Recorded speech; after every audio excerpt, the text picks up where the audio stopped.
माणसाच्या जीवनामध्ये जोपर्यंत अपघात घडत नाही ना तोपर्यंत त्याची क्वालिटी काय ती कळत नाही। सोन्याला सुद्धा जोपर्यंत कस लावला जात नाही ना तोपर्यंत कळत नाही हे सोनं आहे की नाही, हे किती ओरिजिनल आहे। कस लावणं म्हणजे त्याची प्युरिटीची खात्री करणं। मग आमच्या जीवनामध्ये जेव्हा आम्हाला कस लावला जातो तेव्हा आमच्या मर्यादा आम्हाला स्पष्ट होतात। ज्या गोष्टी आम्हाला अपेक्षित नाही आहे अशा गोष्टी जर घडल्या तर आमचं खरं रूप बघायला मिळतं।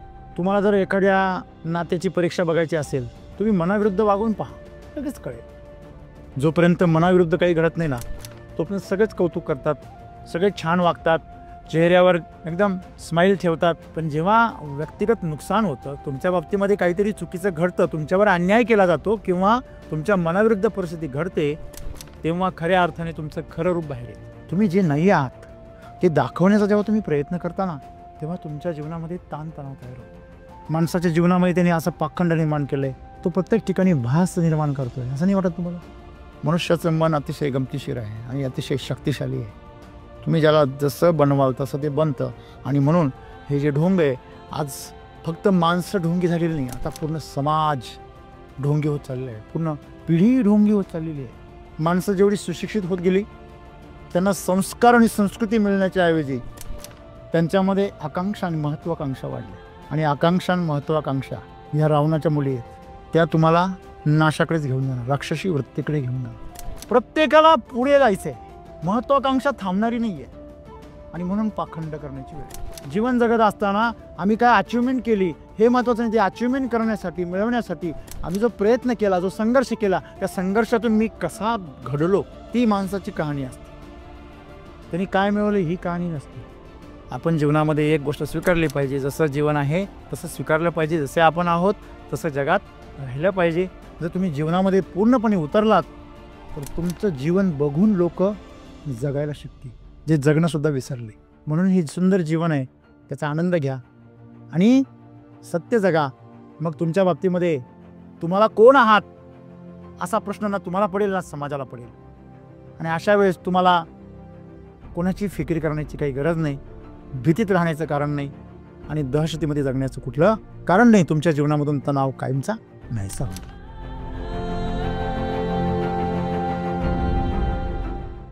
जीवनामध्ये योग्य अयोग्य, बरोबर चूक, अपेक्षित अनपेक्षित अशा गोष्टी नेहमी घडत असतात।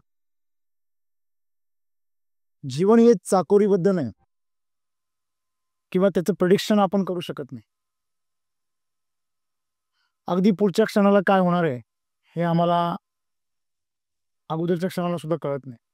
जेव्हा ते आमच्या अनुकूल घडतं तेव्हा त्याला आम्ही काय समजतो, काहीतरी घडलेलं आहे, घटित समजतो। आणि ज्यावेळेस आमच्या अपेक्षेच्या विरुद्ध घडतं त्याला अनपेक्षित अघटित असं म्हणतो, अपघात समजतो।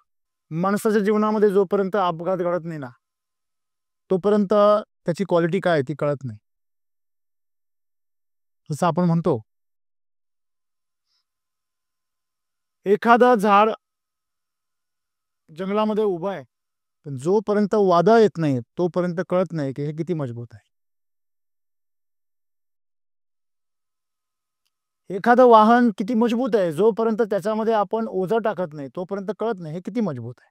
सोन्याला सुद्धा जोपर्यंत कस लावला जात नाही ना तोपर्यंत कळत नाही हे सोनं आहे की नाही, हे किती ओरिजिनल आहे। कस लावणं म्हणजे त्याची प्युरिटीची खात्री करणं। मग आमच्या जीवनामध्ये जेव्हा आम्हाला कस लावला जातो तेव्हा आमच्या मर्यादा आम्हाला स्पष्ट होतात। पण तोपर्यंत आम्ही एका भोळ्या भाबड्या आशेमध्ये असतो, ते माझं सगळं चांगलं आहे। अगदी नात्यांमध्ये सुद्धा जोपर्यंत एखादा संघर्षमय प्रसंग येत नाही, जोपर्यंत तुमचं नातं कसाला लागत नाही, अशी घटना तुमच्या बाबतीत घडत नाही तोपर्यंत तुम्ही त्या नात्याशी किती घट्टपणे बांधलेले हे कळत नाही।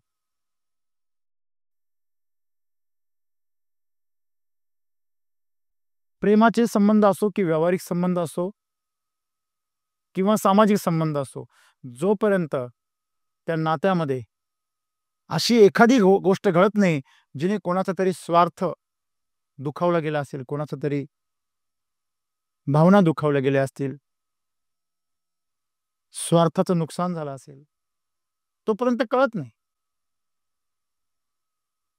खरं प्रेम केव्हा कळतं? जेव्हा भांडण झाल्यानंतरही आपलं भांडण झालंय हे जो विसरून जातो, ते खरं प्रेम असतं.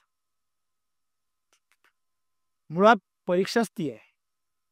जेव्हा मनाविरुद्ध घडतं तरी पण ते टिकू नये, त्याला मजबूत असं म्हणतात. सद्गुरू तेच म्हणतात आज. ज्या गोष्टी आम्हाला अपेक्षित नाहीये अशा गोष्टी जर घडल्या तर आमचं खरं रूप बघायला मिळतं. आणि काही काही एवढे हुशार असतात की आपल्या मनाच्या विरुद्ध जरी घडलं तरी पण चेहऱ्यावर दाखवत नाही. अपेक्षा आहे, त्याच्या विरुद्ध घडलं तर माणसाला काय धक्का पोहोचतो आणि त्याचं जे खरं आतलं जे भाव आहे ते बाहेर पडतं. तुम्हाला जर एखाद्या नात्याची परीक्षा बघायची असेल, तुम्ही मनाविरुद्ध वागून पहा, लगेच कळेल. प्रश्न असा आहे की एखादी गोष्ट अपघाताने घडणे आणि एखादी गोष्ट जाणीवपूर्वक घडून आणणे.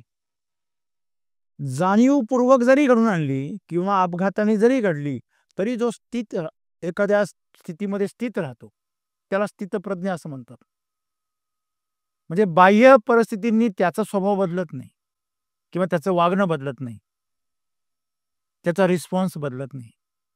तुम्ही आरे म्हणाले तर आहो म्हणा, तुम्ही पाय घाला टाका नाही तर रस्त्यामध्ये काटे फेका, प्रतिसाद एकच आहे. सद्गुरू असं म्हणतात, जोपर्यंत तुमची आजूबाजूची परिस्थिती छान आहे सर्वच छान आहेत. हॅलो, जोपर्यंत मनाविरुद्ध काही घडत नाही ना तोपर्यंत सगळेच कौतुक करतात, सगळे छान वागतात, चेहऱ्यावर एकदम स्माइल ठेवतात. पण जेव्हा व्यक्तिगत नुकसान होतं, तुमच्या बाबतीमध्ये काहीतरी चुकीचं घडतं, तुमच्यावर अन्याय केला जातो किंवा तुमच्या मनाविरुद्ध परिस्थिती घडते, तेव्हा खऱ्या अर्थाने तुमचं खरं रूप बाहेर येतं असं सद्गुरू म्हणतात. नाही ते सगळं व्यवस्थित असेल तर ढोंग करायला काय वेळ लागतो. आणि आज समस्या ही आहे, हे सांगण्याची वेळ का आलेली आहे? कारण प्रत्येकाचे दोन चेहरे, दोनपेक्षा जास्तच आहेत. एक जगाला दाखवण्यासाठीचा आणि एक स्वतःला माहीत असलेला. मला वाटते आपल्यापैकी कुणी या गोष्टीशी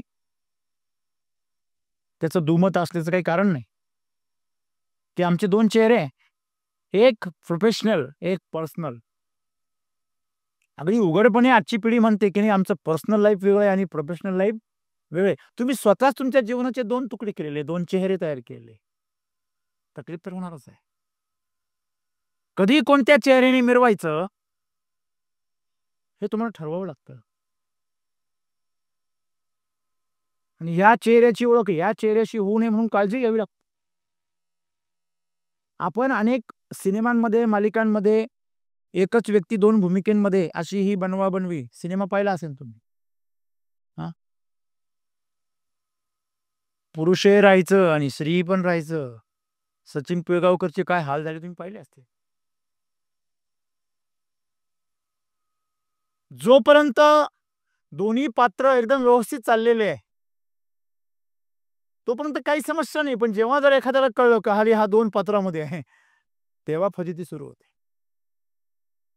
जेव्हा तुम्हाला एकाच वेळी दोन्ही पण पात्र दाखवायचे आहे तेव्हा समस्या निर्माण होते, कारण तुमचं ढोंग बाहेर पडतं.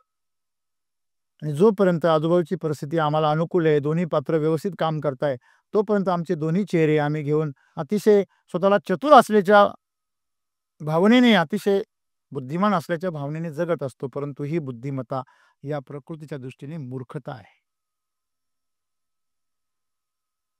आम्ही दोन चेहरे का करतो त्याचं कारण आहे आम्हाला काहीतरी लपवायचं आहे.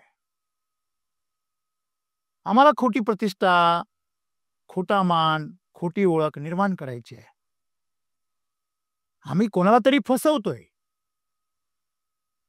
कोणाला तरी आम्ही सज्जन असल्याचं भासवतोय, पण आतून दुर्जन बसलेला आहे हे आम्हाला माहिती आहे.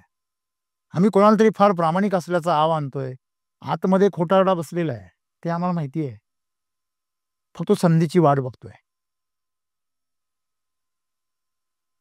आतमध्ये हिंस्र श्वापद पशु बसलेला आहे, लपलेला आहे. परंतु सभ्यतेचा हा जो देखावा आम्ही तयार केलेला आहे, जे पांघरून आम्ही ओढलेलं आहे, ते आमच्याकडनं हिरावून नको घ्यायला जायला. म्हणून आम्ही काय करतोय, ते लपून ठेवतोय. मग अशा प्रकारे आहे ते आहे. असं जे आहे, हे जीवन आमचं नाही आहे. जेवढे आम्ही सुशिक्षित झालो, तेवढे आम्ही पाखंडी झालो. एखादा गरीब मनुष्य असतो, त्याला स्वतःला 2 चेहऱ्यांनी जगणं फार अवघड जातं. त्याला भोळा म्हणतो आम्ही.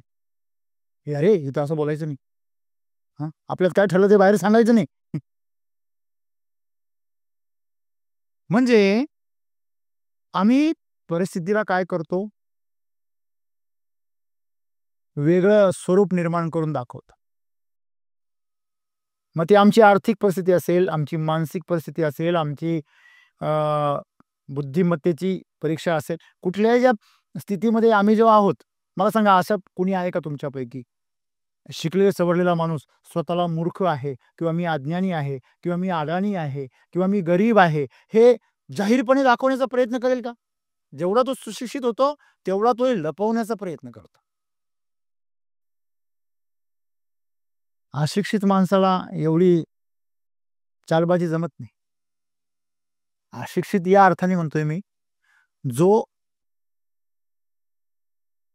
आपल्या 2 रूपांचा वेगळेपण जपण्याचा प्रयत्न करत नाही, त्याला मी अशिक्षित समजतो. अशिक्षित म्हणजे बुवा शाळेतच गेला नाही, त्याला मी अशिक्षित समजत नाही. त्याला साक्षर निरक्षर असं म्हणतात ना. शिक्षित या अर्थाने, की त्याच्या जीवनामध्ये चांगले बदल घडतायत म्हणजे तो शिक्षित आहे, संवेदनशील आहे.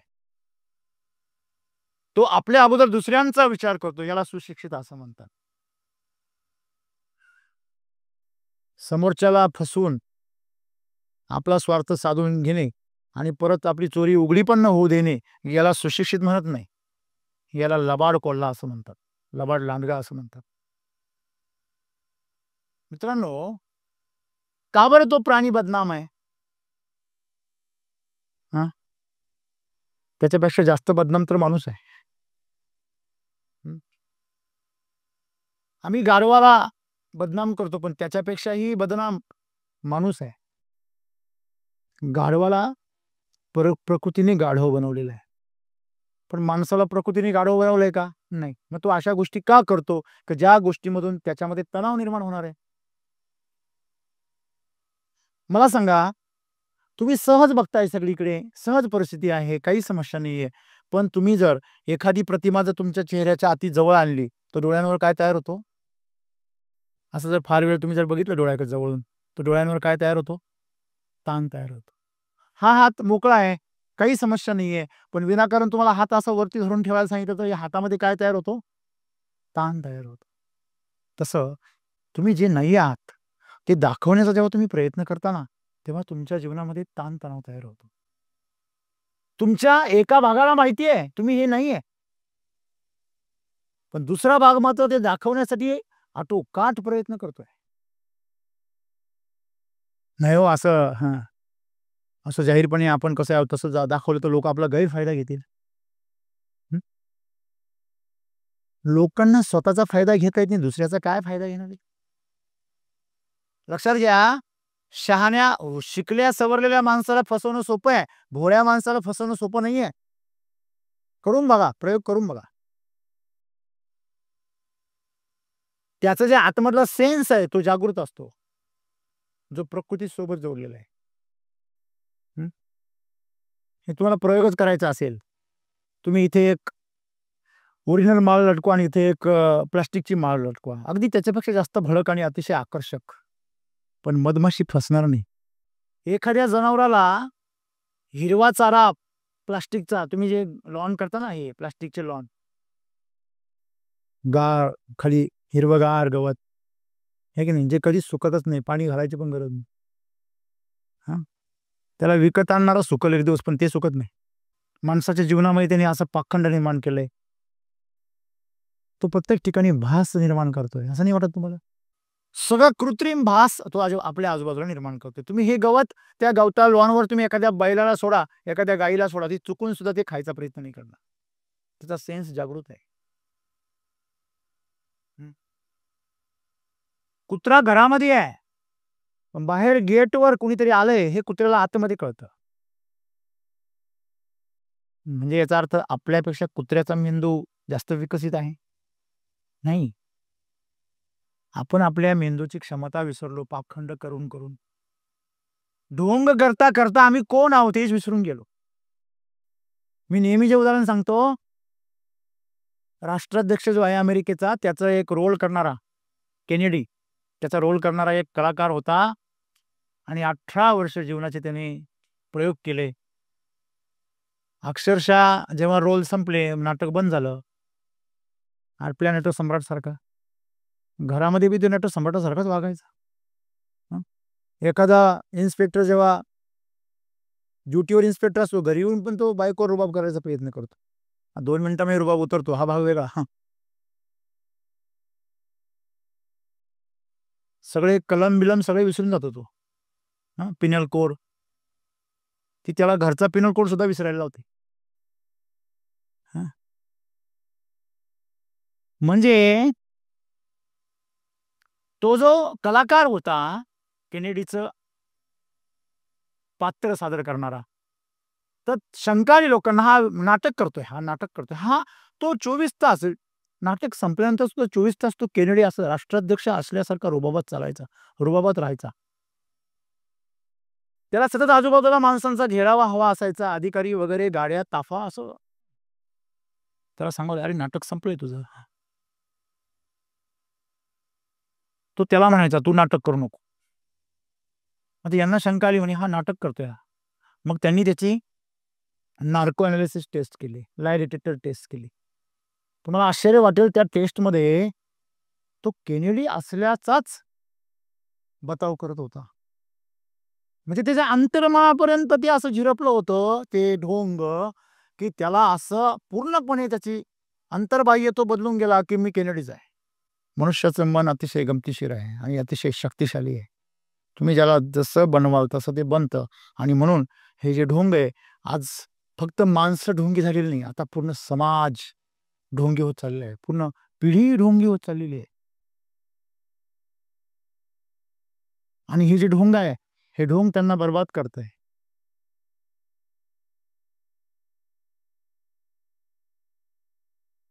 म्हणजे आपल्या आजूबाजूला एक पाखंड निर्माण करणं आणि त्या पाखंडामध्ये जगणं, ह्याच्यासारखं महाभयंकर दुःख नाही.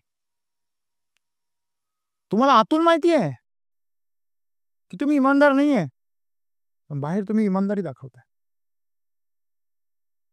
आणि त्या इमानदारीमध्ये जपता-जपता जेव्हा तुमच्यावर अन्याय होतो, तुम्हाला स्वतःची फार कीव येते. अरे, मी एवढ्या इमानदारीने काम करतो, तरी माझ्या बाबतीमध्ये असं. पण अंतर्मन खोल जर पाहिलं, तर तू इमानदार कधी नव्हताच. तू हे पांघरून घेतलंय. तुझ्यामध्ये रूपांतरण झालंच नाही. जर रूपांतरण झालं, तर तुला खेद व्हायचं काय कारण आहे? नाही, माझ्यावर अन्याय झाला, मग मी आता इमानदार वागणार नाही यापुढे. म्हणजे तू इमानदार नव्हताच. हॅलो? एखादा सिंह जर असं म्हटला, "मी उद्यापासून लांडगा असेल, मी उद्यापासून सिंह राहणार नाही." तर याचा अर्थ त्यांनी फक्त सिंहाचे काय घातलेले? कपडे घातलेले. तुम्हाला ती या सर्कशीमधली गोष्ट आठवत असेल, की आता प्राण्यांना सर्कशीमध्ये भरती करायचं नाही म्हणून सरकारने नियम काढला. आणि तो असा काळ होता, की आता नुकताच नियम काढला होता आणि आता प्राणी तर होते. थोडे दिवस चालतं ते. मग जे प्राणी आहेत ते चालू होते, पण जे समजा आजारी पडले, मेले किंवा ज्यांचं आयुष्य संपलं, ते तर परत येऊ शकत नाही, जागा कोणी भरू शकत नाही. तर मग काय करायचं? तर त्या कमी प्राण्यांमध्ये कसं सर्कस चालवता येईल असं ते प्रयत्न करायचे. आणि मग सर्कस तोट्यात यायला लागली. माणसं मिळेनाशी झाली, ट्रेनर मिळेनासे झाले. एक तरुण आपली नोकरी शोधत होता. शिकला सवरलेला, एम-एस-सी झालेला. आणि तो ज्यावेळेस त्या ठिकाणी पाहिलं, की मॅनेजरची पोस्ट आहे. आजकाल आपण बघतो बी-एस-सी ॲग्री, एम-एस-सी ॲग्रीवाले कोणती पण नोकरी शोधतात. शेतीची सोडून त्यांना बाकी सगळी चालते, फक्त शेतीची नको. तो गेला तिथे, मॅनेजरची पोस्ट होती म्हणे, गेला. पण ते सर्कसवाले मोठे हुशार होते. त्यांनी पोस्ट मॅनेजर टाकली होती, पण त्यांना भरायचं वेगळंच काहीतरी होतं. आले ती, इंटरव्ह्यू झाला. म्हणे अहो कालच भरली गेली पोस्ट. तो म्हणे मला फार गरज आहे, फार गरज आहे अहो, घ्या मला. म्हणे एक जागा आहे. म्हणे काय? म्हणे तुला सिंहाचे कपडे घालून सिंह बनून जायचे पिंजऱ्यामध्ये. तो म्हणे हो का? पिंजऱ्यात किती जण? तो म्हणे एकच जण, काही टेन्शन नाही म्हणे. तो म्हणे आता आपले दिवस एवढे वाईट आहे का खायला घरी जायला भाड्याला पैसे नाही, कमीत कमी सुरुवात तर करू. तयार झाला तो, वैतागलेला होता प्रचंड. गेला, कपडे घातले, पोशाख चढवला आणि गेला. जोपर्यंत रिंग मास्टर होता तोपर्यंत त्याला काय वाटलं नाही. मस्तपैकी त्याने उड्या बिड्या मारल्या, सगळ्या ओके झालं सगळं. आणि तेवढ्यात तिकडून कुठेतरी डळकळीचा आवाज आला. मी दुसरा एक सिंह त्या पिंजऱ्यात घुसला, त्या रिंगणामध्ये. आता त्याला माहिती, जगाला माहिती हा सिंह आहे, याला माहिती हा कोण आहे. याला घाम फुटला आतमध्ये. एवढ्या वेळ त्याला एकदम एसी सारखं वाटत होतं, आता घाम फुटले. अचानक समोरच्या सिंहाने डरकाळी फोडली. याचं काय काय झालं असेल तुम्हाला माहिती. परिस्थिती बिघडली, दरंगळला. त्या सिंहाने झडप टाकली अशा अंगावरती. याने मटकन खाली बसून घेतली. आता आपण संपलो. जसा समोरचा सिंह अंगावर आला तसा हा घाबरला, कारण धरकाळी बिरकाळी मोठा आवाज आला होता. आता याला वाटलं आपले 2-4 तुकडे इकडे तिकडे पडणार. समोरचा सिंह त्याच्या कानात म्हटला, घाबरू नको, मी पण MABL. हे ढोंग जे आहे, मग तो म्हणे हा आवाज, अरे म्हणजे साऊंड सिस्टीम आहे ती. साऊंड मधून आवाज होतो. माझी कॅपॅसिटी का म्हणे. शिक्षक आहे म्हणून लग्न केलंय आणि संसार वाढवला, नोकरी केली माझी म्हणे. हा, घरी तिकडून आहो म्हणलो तर का गं म्हणायची माझी हिंमत नाही, मी तुला डायरेक्ट काही फोडील का म्हणे. हा, म्हणजे हे जे सोंग आहे, हे सोंग प्रत्येकजण घेऊन जगतोय आज. आणि म्हणून जे ओरिजिनल जीवन आहे त्या जीवनापासून तो काय झालाय, लांब गेला. आणि म्हणून तणाव आहे. जसं नाहीये तसं जगणं ह्याच्यासारखं दुसरं या जीवनामधलं दुःख दुसरं नसेल. आणि ते आज प्रत्येकाला आहे. आपण कोणाबरोबर जे आपले नाते आहे ना, ते कोणासमोर आपली जी प्रतिमा आहे, प्रत्येक जणांनी तपासा की आपली प्रतिमा जी आहे की समोरच्याच्या मनामध्ये आम्ही बिंबवली का ती तशीच आहे. जशी आम्ही बिंबवली ती तशीच आहे का, हे स्वतःला मी प्रत्येकाने विचारलं पाहिजे. आणि ज्या दिवशी तुमच्या मनात असलेली तुमची प्रतिमा तुम्हाला माहिती आहे आणि समोरच्याच्या मनामध्ये तुम्ही निर्माण केलेली प्रतिमा, मुळात ती निर्माण करण्याची गरजच का पडावी. हा, जसं आहे तसं. आणि जेव्हा जसं आहे तसं स्वीकारलं जातं ना, तेव्हा ते चिरकाळ टिकतं. जेव्हा मेकअप करून तुम्ही समोर येता ना, मग मेकअप उतरल्यावर मेकअप वालीकडे नजर जाते. मग जेव्हा एखादा मनुष्य दिखावा करतो श्रीमंतीचा, आणि ज्यावेळेस कळतं की हे असंच आहे, तेव्हा मग श्रीमंताकडे ओढ सुरू होते. मग आजकाल आपण जे घटस्फोट बघतो किंवा आपण ज्याप्रमाणे अनेक माणसांशी संबंध बघतो, त्याचं कारण काय? त्याचं कारण आहे, दाखवलं वेगळं जातं, असतं वेगळं. ह्याच्यामध्ये आत्ताच्या व्यवस्थेचा काही दोष नाहीये. माणसाने स्वतःला असं घडवलंय. माणसं जेवढी सुशिक्षित होत गेली, त्यांना संस्कार आणि संस्कृती मिळण्याच्या ऐवजी त्यांच्यामध्ये आकांक्षा आणि महत्वाकांक्षा वाढल्या. आणि आकांक्षा आणि महत्वाकांक्षा ह्या रावणाच्या मुली आहेत, हे लक्षात ठेवा. त्या तुम्हाला शेवटी नाशाकडेच घेऊन जाणार, राक्षसी वृत्तीकडे घेऊन जाणार. कारण त्याच्यावर बंधन नाही ना, तिला मर्यादा आहे का? महत्वाकांक्षेला मर्यादा आहे का? हा, तुम्ही ग्रामपंचायतचे सरपंच झाले, नंतर तुम्ही ZPचे सदस्य झाले, नंतर तुम्ही आमदार झाले, नंतर खासदार झाले.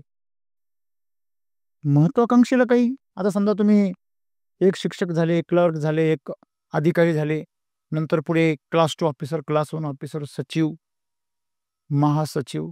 बस ना आता. पुढे पदच नाही. आता काय करतो? म्हणजे प्रत्येकाला पुढे जायचंय. महत्वाकांक्षा थांबणारी नाहीये आणि म्हणून पाखंड करण्याची वेळ आहे. बरोबर आहे. एक साधं आणि सिंपल गोष्ट आहे. तुम्ही जर आता श्वास घेताय आणि श्वासावरच आपण सर्व जिवंत आहोत. तर तुम्ही असं सांगू शकता का, हा इथला श्वास माझा आहे, इथली हवा माझी आहे? हं, असं म्हणू शकता? हे पाणी माझं आहे.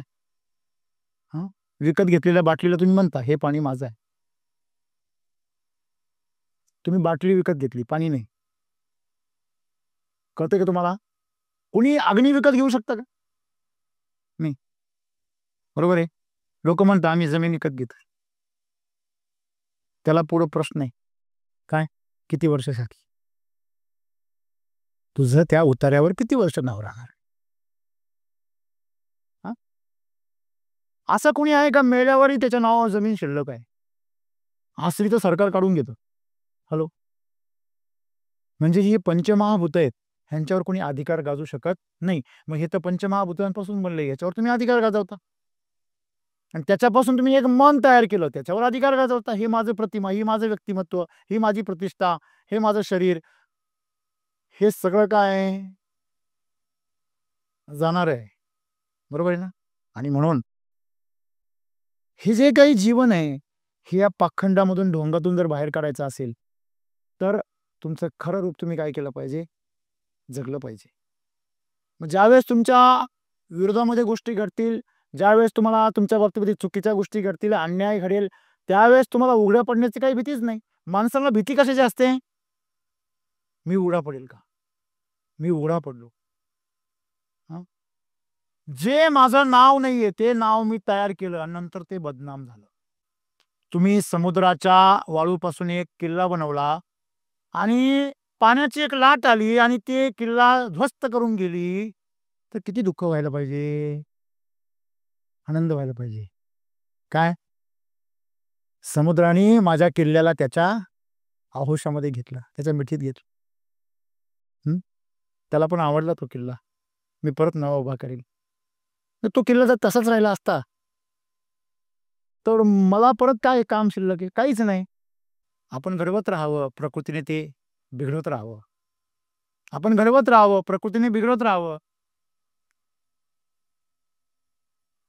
हे जेव्हा चालतं, तेव्हा त्या जीवनाचं चक्र काय होतं? पूर्ण होतं आणि त्या घडवण्यामध्ये आणि बिघडवण्यामध्ये तुम्ही तयार होत असता, हे तुम्ही विसरता. म्हणजे घडणं ही मूलभूत प्रक्रिया नाहीये. ते घडवण्यासाठी जे तुमचं जे प्रशिक्षण आहे, तुमचा जे विकास आहे, तो कौशल्य जे आहे, ते कौशल्य महत्त्वाचं आहे. हे आम्हाला कळत नाही. जीवन जगत असताना आम्ही काय अचीव्हमेंट केली, हे महत्त्वाचं नाही. ते अचीव्हमेंट करण्यासाठी, मिळवण्यासाठी आम्ही जो प्रयत्न केला, जो संघर्ष केला, त्या संघर्षातून मी कसा घडलो, ती माणसाची कहाणी असते. त्यांनी काय मिळवलं ही कहाणी नसते. ओके? मग आज आपण हे संदेशातून एवढं शिकायचं आहे. या संदेशामध्ये सद्गुरूंना एवढंच सांगायचं आहे, तुम्ही उघडे पडाल, त्याच्याऐवजी तुम्ही आधीपासूनच उघडे राहा. हॅलो? जो जमिनीवर आहे, त्याला कोण जमिनीवर आणेल बरं? हां, जो जरा हवेत उडतो त्याला जमिनीवर लोकं आणतात. हां, जो जमिनीवर आहे त्याला कोण जमिनीवर आणेल? ज्याने आधीच सर्व सोडून दिलेलं आहे, त्याच्याकडून कोण काय हिसकावून घेईल? नाहीतर मग 2 मित्र आहे आणि एक म्हणतो, "अरे, ते माझे पैसे देऊन टाक राव. किती वर्ष झाली वापरतोय तू." हां? तो म्हणतो, "नाही, नाही, सध्या जरा माझी परिस्थिती अडचणीची आहे." "अरे, तुझ्या खिशात तर बंडल दिसतोय, दे ना तो." हां? "नाही, नाही, तो मी आताच कर्ज काढलंय परत दुसरं बाबा. मला ते ऑपरेशनला न्यायचं आहे घरी दवाखान्यामध्ये पेशंट आहे आमचं." आणि तेवढ्यात तिकडनं चोर आले आणि चोरांनी बंदूक दाखवली. "हे तुझे पैसे घे लगेच. तुझे तुझे पैसे घे." घेत नाही तरी पण देऊन टाकले खिशामध्ये. "बस." "अरे, तू आता कशाला देतोय? नंतर दे." जे तुमचं नाहीये तुम्ही जर सोडून दिलं, तर तुमच्याकडून काही हिसकावण्याचा प्रश्नच येत नाही ना. तर तुम्ही धरून ठेवता ना. तुम्ही धरून ठेवता, बांधून ठेवता. हां. बरीच माणसं दुसऱ्या व्यक्तीवर फार नियंत्रण ठेवण्याचा प्रयत्न करतात. त्याला असं वाटतं मी नियंत्रण ठेवलं म्हणजे तो शिस्तीत राहील. नाही. वाळू आहे. नाती अशी असतात. तुम्ही जेवढं दाबाल तेवढे ते हातातून सटकून जातात. तुम्ही जेवढी ढिली सोडाल तेवढी ती सहज तिथे राहतात. आणि म्हणून आपण जीवनामध्ये एक गोष्ट स्वीकारली पाहिजे. जसं जीवन आहे तसं स्वीकारलं पाहिजे. जसे आपण आहोत तसं जगात राहिलं पाहिजे. मला कधी-कधी समजा माझे मार्गदर्शक असतात, कुणीतरी असतात वेगवेगळ्या क्षेत्रामध्ये. ते म्हणतात, "सर तुम्ही फारच असं खरं-खरं, मोकळं-मोकळं बोलून टाकता हो कधी-कधी. फारच म्हणजे विचारच करत नाही कधी. का तुम्ही तुमच्या बोलण्याचा कोणी गैरफायदा घेईल किंवा तुमचं नुकसान करेल." म्हटलं, "मी ज्यावेळेस लबाडीने, चतुर्याने वागतो ना, तेच मला सर्वात मोठं नुकसान वाटतं. कोण लक्षात ठेवील? कोण हिशोब ठेवील? अरे जीवन जगायचं का हिशोब ठेवायचा? तो हिशोबीतच राहणार आहे. हॅलो? पण त्या हिशोबाच्या नादामध्ये माझा आजचा दिवस तर खराब होणार आहे ना." हं? म्हणून मी जिथं आहे तिथं आनंदाने राहतो. हे शरीर, हे मन, ही बुद्धी ह्याचा पूर्ण वापर करतो. त्या क्षणासाठी मी पूर्ण जिवंत असतो बस. ना मागचा कोणी विचार असतो, ना पुढचा कधी विचार असतो. मला पुढे काही न्यायचंच नाहीये, ते मी साठवू कशाला? जपू कशाला? जपण्यासारखी गोष्ट काय आहे? जीवन. आणि आपण जपतो काय? शरीर आणि मन. जपण्याची गोष्ट काय आहे? मला सांगा. तुमचं शरीर जे आहे, ते आहे ना तुमच्याकडे? 30-40 वर्षापासून, 20 वर्षापासून तुमच्याजवळ आहेच का नाही? ते आताही आहेच. तुमचं मनही तुमच्याजवळ आहे. पण जे चाललंय हातातून सटकून ते काय? निसटून चाललं. काहींना पश्चाताप होतो. काय यार, जगायचं राहून गेलं रे. हं, अख्खं तरुण पण गेलं. पण कोणाच्या कधी प्रेमात नाही पडलो. कुणी माझ्या नाही पडलं. आहे की नाही? अख्खं तारुण्य गेलं, पण मी शाळेमध्ये, कॉलेज अख्खं सगळं शिकलो, पण मला ती अचिव्हमेंट नाही गाठता आली कधी. ती परीक्षा मला मी परीक्षा कशी एवढी अशी उच्च लेव्हलला कधी पासच नाही झालो. रिग्रेट होतं. पश्चाताप होतो. माझ्या आयुष्यामध्ये खूप चांगली माणसं आली रे, पण मला जपता नाही आली. हं. आई-वडिलांनी माझ्यासाठी खूप केलं रे, पण मला त्यांचं ऋण व्यक्त नाही करता आलं कधी. किंवा मी ते केलं नाही. माझ्या मनात आहे, पण मी केलं नाही. म्हणजे अशा कितीतरी गोष्टी ज्या आम्हाला रिग्रेट करतात, दुःखी करतात, की ज्या आम्ही करायला हव्यात पण केल्या नाही. मग मी म्हणतो आजपासून पाठीमागे नाही केलं. इथून पुढे तर करू शकता ना आत्तापासून. तुम्हाला कोणी बांधून ठेवलंय? इथून पुढे बिनधास्त जगा. दिलखुलास जगा. कोणाचाही विचार करू नका. स्वतःचाही करू नका. मस्त आत्ताचा क्षण असा जगा, की तो जगलो नाही याचा पश्चाताप नको व्हायला. बरोबर आहे? अरे यार, मी पण चांगली शेती केली असती. मी पण सक्सेस झालो असतो. आहे की नाही? मी पण चांगला अभ्यास केला असता, तर मी पण अधिकारी झालो असतो. हं. ह्या बोलण्याला काही अर्थ नाही. आज तुमच्याकडे जे आहे ते जगा. तुमच्या बाबतीमध्ये काही पण घडू द्या. तुम्ही नेहमी समोर घडणाऱ्या परिस्थितीला प्रतिक्रिया देत राहालात आणि प्रतिक्रिया दिल्यामुळे तुम्ही जीवनापासून दूर गेलात. आजपासून इथं निश्चय करा, की चला जीवन जगायचंय बस. ते करियर, ती नाती-गोती, तो परिवार, त्या जबाबदाऱ्या, हे सगळं बाजूला आणि जीवन एका बाजूला. अशा प्रकारे जर तुम्ही जीवनामध्ये पूर्णपणे उतरलात, तर तुमचं जीवन बघून लोकं जगायला शिकतील. जे जगणं सुद्धा विसरले. आलं लक्षामध्ये? असं चैतन्यमय जीवन जगा आणि सर्वात महत्त्वाचं म्हणजे हे सोंग सोडून द्या. हे जे सोंग आणायची वेळ आली की समजायचं. तुम्ही तुमच्यासाठी नरक निर्माण करता. छोटासा का होईना पण. सर माझा नरक फार मोठा नाही, छोटासा आहे. आणि मला फार दुःख नाहीये, मला थोडंसं दुःख आहे. म्हणजे तू असं म्हणतोय मला अजून लास्ट डिग्री मधला कॅन्सर नाहीये, फर्स्ट डिग्रीमध्ये मी फर्स्ट स्टेजला आहे. पण कॅन्सरच आहे ना. म्हणजे त्याच्यामध्ये पण मोठेपण आहे. कारण मला अजून थर्ड स्टेजचं झालेलं नाही, मला फर्स्ट स्टेजचं आहे. हां, असं म्हणण्यासारखं आहे. आणि म्हणून मित्रांनो, एखाद्या जहाजाच्या किंवा एखाद्या बोटीला छोटंसं छिद्र पडणं म्हणजे मोठ्या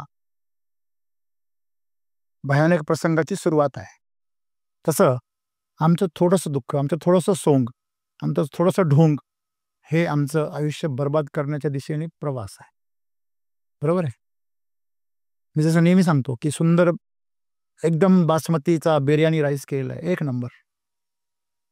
काही लोक म्हणतात सर आम्ही एवढे छान आहे, एवढे चांगलं काम करतो, एवढं जबरदस्त हे करतो ते त्यांना मी एकच सांगतो, बासमतीचा सुंदर असा दावत बासमती राईस तयार केलेला एकदम, आणि फक्त त्याच्यामध्ये 3-4 फक्त खडे आहे. त्याची किंमत किती आहे? हां, काय किंमत आहे? शून्य किंमत आहे. आलं लक्षामध्ये? म्हणजे अशा प्रकारे आमचं जीवन शून्य होतं त्या छोट्याशा ढोंगामुळे, छोट्याशा खोटेपणामुळे. आणि म्हणून हे सोंग आम्ही सोडलं पाहिजे. सोंग जरी केलं, ढोंग जरी केलं ना, तरी ते मनोरंजनासाठी केलं पाहिजे, जीवनासाठी नाही. ते जीवन आणखीन सुंदर करण्यासाठी जर तुम्ही थोडंफार सोंग केलं, हे जत्रामध्ये सोंग आणतात ना लोकं, पण ते सोंग कोणते असतात? त्यांचं काहीतरी इतिहास आहे. आपले सोंग कसे आहे? हां, म्हणजे सोंग पण कोणाचे काढावे? ज्याला लोकं पाहतात. आलं लक्षामध्ये? हे सगळे सिनेमे, हे कलाकार हे सोंगच घेतात ना, ढोंग, सोंग तेच आहे. आणि आज सगळे घराघरामध्ये पूर्वी मेकअप फक्त सिनेमा, सीरियल पुरता मर्यादित होता. आता मेकअप प्रत्येक घरात घुसला. हां. पूर्वी चेकअप फक्त तालुक्याच्या, जिल्ह्याच्या ठिकाणी मोठ्या हॉस्पिटलमध्येच व्हायचा. आता चेकअप प्रत्येक घरात घुसला. जेवढा मेकअप वाढला, तेवढा चेकअप वाढला. हां. तेवढा टेकऑफ पण वाढला, लक्षात ठेवा. फक्त हे विमान एकदा उडाल्यावर परत नाही येणार. लक्षामध्ये? म्हणून हे सुंदर जीवन आहे, त्याचा आनंद घ्या आणि सत्य जगा. मग तुमच्या बाबतीमध्ये तुम्हाला कोण आहात असा प्रश्न ना तुम्हाला पडेल ना समाजाला पडेल. आणि अशा वेळेस तुम्हाला कोणाची फिकीर करण्याची काही गरज नाही, भीतीत राहण्याचं कारण नाही आणि दहशतीमध्ये जगण्याचं कुठलं कारण नाही. तुमच्या जीवनामधून तणाव कायमचा नाहीसा होईल. धन्यवाद.